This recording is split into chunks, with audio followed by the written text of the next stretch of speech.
Today is not only May 12th, it's the minor Jewish holiday known as Lag BaOmer, the 33rd day of the counting of the Omer. Stay with me. Lag equals 33, the number in Hebrew.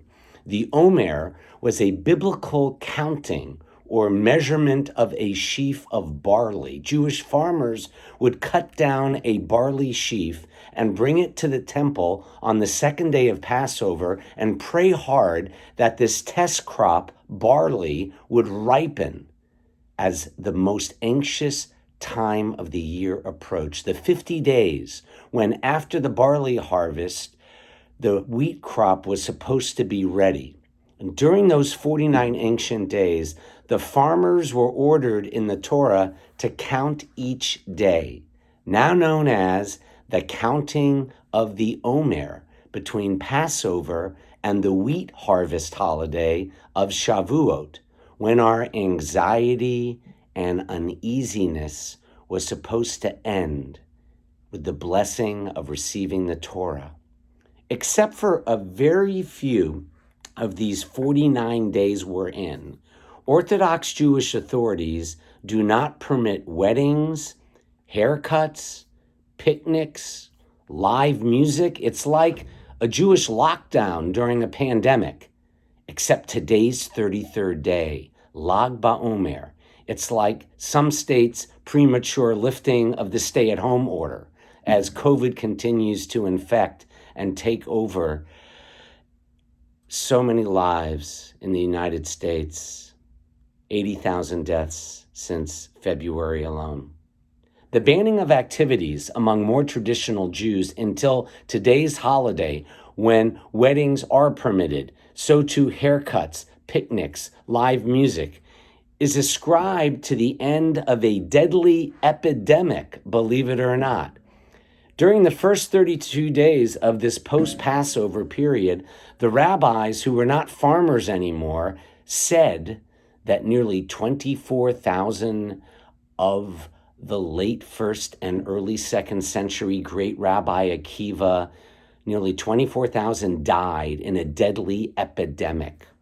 Others suspect thousands of Jews died in their unsuccessful revolt against Rome, which the great Rabbi Akiva enthusiastically supported.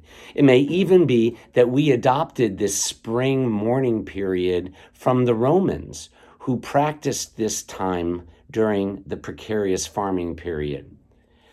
What can today's Jewish holiday, similar to the festivities of May Day in European communities, mean when our lives are more about food supply chains than tilling the soil as farmers? While Orthodox authorities cannot agree on when these days of mourning are suspended post-Rabbi Akiva, all agree that on this one day today, Lag BaOmer, we interrupt this period of sadness because the plague ended, they say, on this day. And because the plague ended, our mourning ends. Not so for the 3 Temple families whose loved ones died and are being buried this week. And certainly the pandemic in our day is far from over, but counting weeks and days can ease anxiety and remind us that just as the life or death time for Jewish farmers in antiquity ended, and just as the fear of the Jewish people surviving the Romans made this a very uneasy season, we survived. February 29th was when the first U.S. death from coronavirus was reported, even if we now know that 2 had died from the coronavirus the month before. That's January. It is now May. The question on everyone's mind, when will this coronavirus pandemic end?